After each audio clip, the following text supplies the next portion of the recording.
كتغير داز له والله مول السلواطه يعاود سولو عاود تستعمل اجي جوابا على مول الشاقور مول السلواطه 20 فبراير وعلى شباب 20 والله حتى يفرحهم اسين غير بلاتي السياسي قول لي احكي لنا الاحداث ديالو مشكلة عبد الله إبراهيم فيما يخص تآمر السياسيين وعلى رأسهم حزب الاتحاد الاشتراكي مع وتنسيقه مع أفكار لقلب النظام أفكار الذي كانوا يقولون عنه في الاتحاد الاشتراكي كما اخطب المهدي مركه هو التليمي. نحن نتساءل إلى أي حد القيادات التي كانت تمسك مع أفكار كانت تتآمر حتى على المناضلين ولا مركه ولا. أدعو شباب 20 فبراير إلى بلورة الضغط من أجل بلورة تيار نقد الأحزاب السياسية الوطنية، خاصة الأحزاب التي تسمى أحزاب الكتلة الديمقراطية أو الأحزاب التي خرجت من رحم الحركة الوطنية. يجب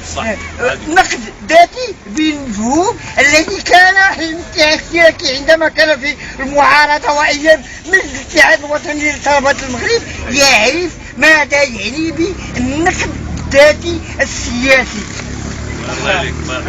في نظري هذه مسألة هامة إذا أردتم أن تخرجوا من محاولة احتواء الحركة من طرف الأحزاب المخزنية، على اعتبار أن الاتحاد الاشتراكي عندما وصل إليه الحكم لم يعد فرق بينه وبين ممارسة الأحزاب التي كان يقول عنها بيروقراطية سويفية رجعية مخزنية، أصبح أكثر مخزنا من المخزن النفسي. وقريت في فرنسا 6 سنين وتخرجت معهم الاتحاد الوطني من الاتحاد الاشتراكي حتى تيار رفاق الشهداء. وانا اللي دخلت المغرب المجله ديال الامام وبزاف ديال الجندهم دخلتهم بحال هنا المغرب ولا كنت استاذ وعلى بزاف الحوايج حتى داروا معايا السكاير والتراويحيه والنقابه كيعرفوني غير باش يدخلوا معايا وهذا وهي بوحدنا هادي ما يصور من هنا والو صافي.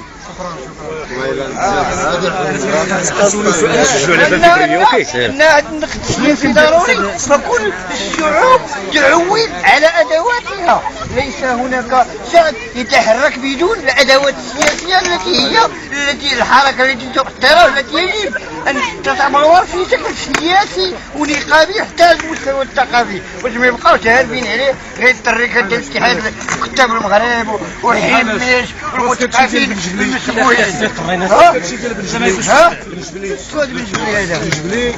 هو اللي دار واحد الورقه الاولى ديال 20 فبراير ومشى للميريكان وصيفطوه الميريكان دابا جمع الناس كان كيجمع 20 فبراير باش يدير بها حزب.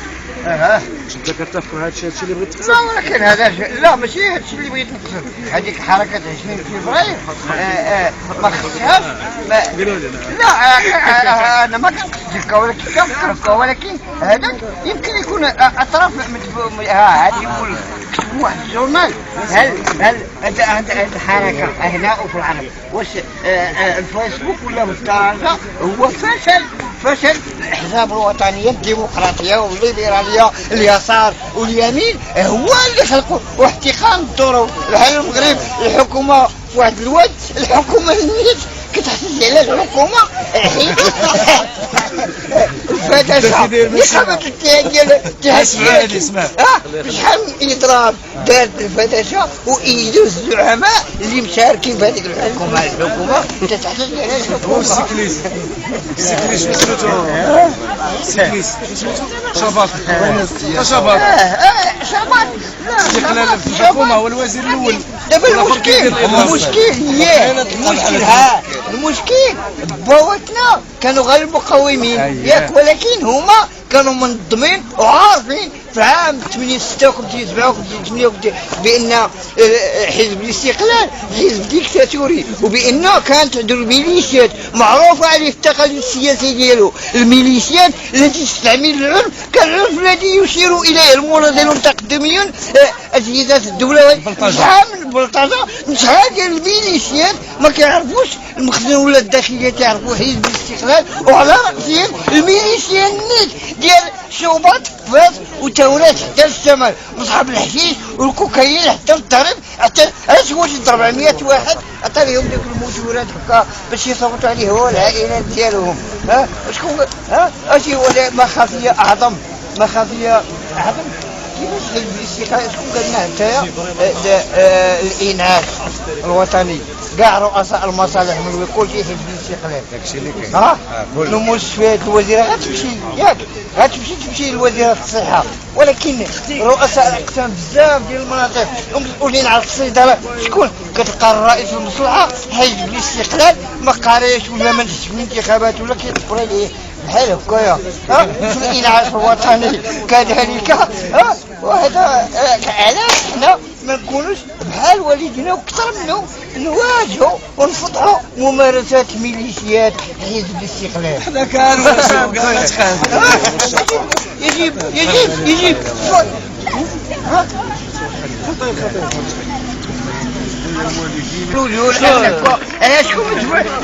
لا ستقول انت فيما ورد في خبر في احد الاخبار في الجرائد بكون المدعو شوبات مع مدير دي اس تي الفلاني مسؤولين عن احداث 91 فاس، وبان هذاك النقابي هو اللي نوض هذاك الشيء باعاده من المدير دي اس تي ضد الوالي اللي كان قريب من الملك وعلى خلاف عميق مع البصري، وبان هذاك مدير دي اس تي شجعوا باش ينوضوا الاضرابات ونط الفوضى العصا والعافيه ودخلوا للدار ديالو حتى هبط بحال ما كاين القانون، وبالتالي صدق هذاك اللي نوض هذاك الشيء وباسم الامن العام وكل شيء. وحدين اخرين اللي مشاو للشيء بحال داكشي اللي ضرب الخميسات، وحنا غاولة الخميسات كلهم، وهذوك راه كانوا ناعسين هذوك السكرانين تليفون هكا الو وهبط وراسنا هبط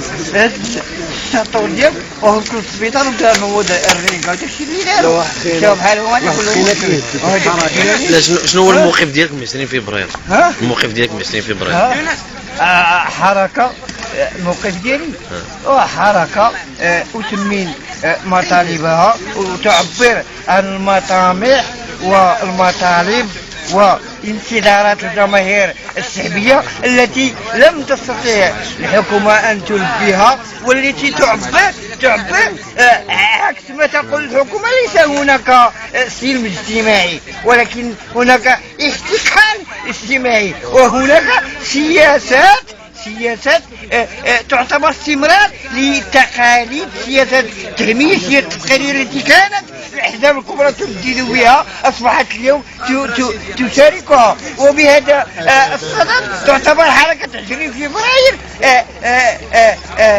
طليعة جماهير الشعب المغربي الذي تخلت عنه أحزابه ونخبه والتي لم تعد تمثله جملة وتفصيلا ولا يحصل.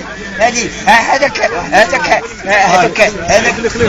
خلينا الراضي واحد المجلس تاع الشركه قال ان هناك من يحاول ان يفصل الجماهير الشعبيه عن نخبها. انك تفكر الراجل غادي يدخل على هذو كلهم طلبه في الجامعه عارفين التماثيل النخبه ديال الشعب راه مخزني وديكتاتوري ويكفي باش احتجاجات ديال الاراضي السودانيه احتجوا على الراضي من غرب ديال الممارسه الاقطاعيه التي انتدى بها حتى احد اعضاء الاتحاد الاشتراكي المدخل بوبكري كاين السكر كيبارك المخزن الاخر لو ريفير دو لاموني بوكري كيحفظ الممارسات الريعيه ديال الاتحاد الكراكي. شنو كتقول في واحد السيد قال لك ان كيهبط الحركه ديال 6 فبراير هذا الشاقو كيقول لهم غنقتل انا الدراري الحركه اللي شنو الراي ديالك في هذا هو كيقول له شنو الراي ديالك بان علي خلفيه الرئيس ما عندوش الصقور الدبابات كيشوفوه شعل القوه ما رايك بهذا الزياره ديالو بكل